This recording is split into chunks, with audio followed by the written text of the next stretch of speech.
poursuivre, quelle est la différence entre le recrutement en chasse de tête et le recrutement à taux horaire ou sur demande?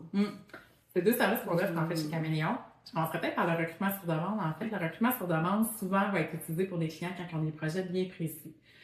Des fois, c'est des kick-offs d'entreprise, on va dire d'embaucher un volume particulier d'embauche, puis ça a une durée de temps dans la vie de l'organisation. Des fois, ça peut être parce que quelqu'un quitte pour un projet X, Y, Z, congé de maternité, il y a une absence dans l'équipe, là, l'entreprise veut pas ajouter un effectif de plus. Fait qu'ils vont venir vers nous parce qu'on va être là pour une période donnée. Puis il y a des entreprises qui vont dire on a tellement de volume que je veux que mes personnes en ressources humaines s'occupent des RH et d'expérience employée, puis ils vont tout externaliser le recrutement chez nous. Puis on va prendre en charge le processus de A à Z, incluant planification, stratégie, prise de besoin jusqu'à là. Fait que généralement, le recrutement sur demande, il y a surtout un volume, en fait, qui est assigné à ça, puis on va venir en mode très récurrence, là, très souvent, dépendamment des projets, bref, on va revenir avec l'entreprise. Chasse de tête, souvent, c'est un modèle qui existe encore beaucoup, puis il y a beaucoup d'entreprises qui aiment encore ce modèle-là parce qu'il est confortable puis on le connaît bien.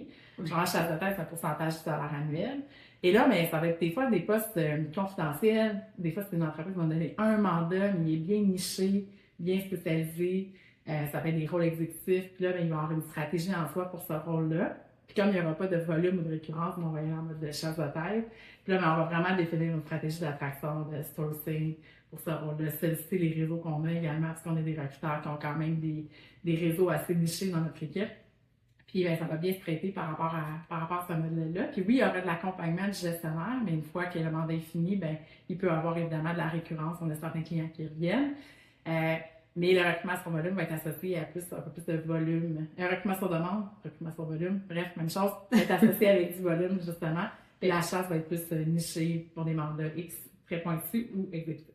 Donc, ce que je comprends, c'est qu'il y a plus d'accompagnement dans le recrutement sur demande, de fournir des outils, une proximité versus...